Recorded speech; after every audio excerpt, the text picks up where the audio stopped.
Do you believe it is possible to fly? Can you imagine what it would feel like to possess your own wings, lifting yourself into the open sky? Not sitting inside an airplane or being carried by some mechanical invention that imitates the experience, but truly soaring under your own strength. Just you, the horizon stretched before you, and the gentle winds guiding you wherever you wish to go. In the realm of the Barzakh, that possibility becomes reality. As the soul departs from the heaviness of the physical body, it takes on the form of a bird, ready to explore a new existence that is both expansive and unimaginable. Almost every well-known scholar throughout Islamic history had someone less recognized, a hidden teacher to whom they attributed their refinement and moral training. Sufyan al-Thawri, may Allah have mercy on him, would often mention that he owed much of his spiritual upbringing to Amir ibn al-Qais, may Allah be pleased with him. Amir was the one who taught him the Qur'an, along with much more than simple recitation. Sufyan recalled that he would go searching for Amir in his shop. If he was not there, Sufyan would head to his house. Inside the home, Amir was always found either absorbed in prayer or reciting Qur'an with a voice that captivated the heart. If Amir was not in his home, then he could usually be found in a corner of a mosque in the city of Kufa, weeping and remembering Allah the Most High. And when he was not in the mosque, he could be found in the graveyard, crying and holding himself accountable, reflecting upon the reality of death. Sufyan said that when Amir finally passed away, the entire city of Kufa closed their shops and homes to join his funeral. The whole community mourned the departure of this righteous man. In his will, Amir even designated that the respected scholar Abu Hayyan should lead his funeral prayer. During the procession to the graveyard, something extraordinary occurred. That moment highlights the connection between angels and birds, but it also raises a question about us. What about the rest of us?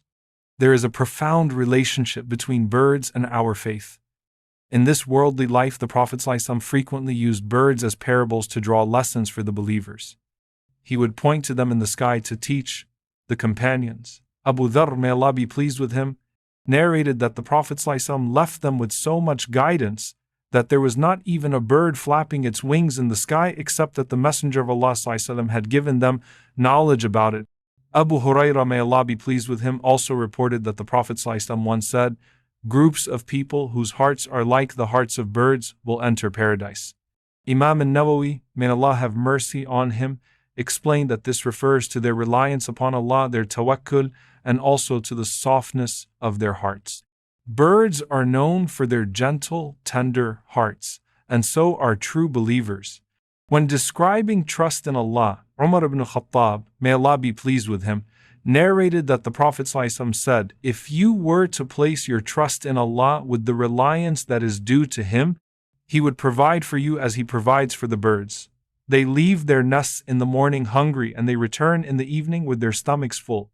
Allah Himself points to birds as examples of His mercy. Nothing keeps them in the air except the Most Merciful. Just as birds migrate from place to place in search of sustenance, the believer migrates across the lands in search of spiritual sustenance, particularly the seeker of knowledge. Ibn al-Qayyim, may Allah have mercy on him, beautifully described the believer as a bird. Its body is love of Allah, and its wings are fear and hope. Without those wings, the believer cannot fly. The Prophet ﷺ also described that, on the Day of Judgment, certain believers will pass across the Sirat, the bridge over hell, as swiftly as birds in flight. May Allah count us among those who cross with such speed and safety. But then comes the question, what happens in the Barzakh? Ibn al-Qayyim explained that the form of the soul corresponds to the state of the body and the deeds performed in this life. Every soul takes on a form in the next realm that mirrors the spiritual image it created here in the dunya. For the martyrs, the shuhada, their souls are placed into the forms of magnificent green birds, the most splendid of all. These birds reside in chandeliers suspended beneath the throne of Allah, enjoying the finest sustenance, the most exalted location, and the most honorable company. Ibn Kathir, may Allah have mercy on him, mentioned that the souls of the martyrs in these green birds are like riders far ahead of the rest, given freedom, independence, and a station beyond compare because of what they sacrificed for the sake of Allah. As for children who pass away, they too are described as having the bodies of little birds, enjoying a closeness and access similar to that of the martyrs. What, then, about the rest of the believers? The Prophet ﷺ said that the soul of a believer is placed into a special bird known as Nasmu Tayr, which perches in the trees of paradise until Allah returns the soul to its body on the day of resurrection. Ibn al-Qayyim explained that here lies the distinction between the souls of martyrs and those of regular believers. While the martyrs' souls, in the form of green birds, fly freely beneath the throne of Allah, roaming Jannah as they wish, the souls of believers rest among the branches of paradise's trees. Their station, though noble, is beneath that of the martyrs. The scholars liken this to the way birds of this world make their nests under roofs or branches. Similarly, the souls of believers perch beneath the trees of paradise, while the martyrs soar under the very throne of Allah. Ibn Rajab, may Allah have mercy on him, pointed out that, as with everything else, there are ranks. Not all birds are identical. If in this world birds display such variety and beauty, then surely in the next realm, the variation and magnificence will be even greater, especially in Jannah. The essential message is this: in the Barzakh, you are able to fly to the places your heart was attached to in this world. Your soul travels to where your prayers and deeds used to rise. Every time you leave your home for the sake of Allah here in the dunya, imagine what that means in the next life.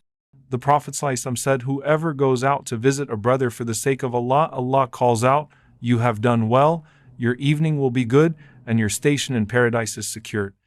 Regarding the martyr, the Prophet ﷺ said, Allah has promised that the one who leaves his home to strive for his cause and to affirm his word of truth, He will either admit him into paradise or return him to his home with his reward and worldly gains intact. Now link this back to the Barzakh. In this life, when you leave your home, you seek provision. In the next life, you leave the grave to be sustained by the gardens of paradise. Then you return to your grave at night, having tasted fruits that were planted through your deeds in this world. Ultimately, as Ibn al-Qayyim taught, there are many levels within Illiyun, the highest of heavens. The more righteous a person is, the more places they can access.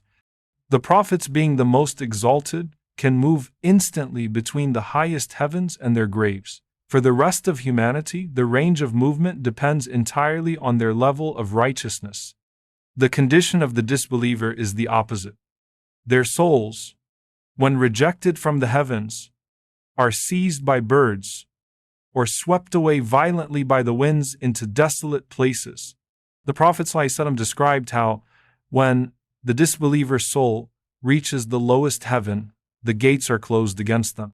Then he recited, "Surely those who denied our revelations and were arrogant toward them, the gates of heaven will not be opened for them, nor will they enter paradise until a camel passes through the eye of a needle."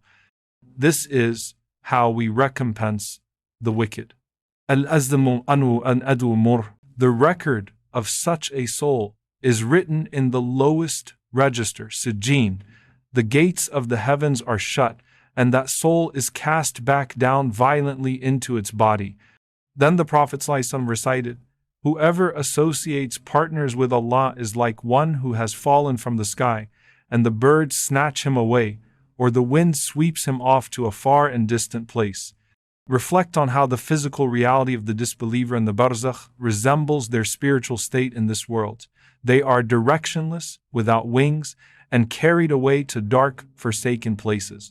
As for the believer, ask yourself, how high does your soul soar even now? The degree to which your soul rises in worship, love of Allah, and remembrance in this life will be the measure of the wings you are given in the next. The love for Allah that you cultivate inside this fragile body determines the form your soul will take. The fruits of the trees of Jannah are nothing more than the deeds you have nurtured here, now coming into harvest when you cross into the next world. My Lord, allow me to return, so that I might do righteous deeds in that which I left behind. But no, this is only a word they will utter, and behind them is a barrier until the day they are resurrected.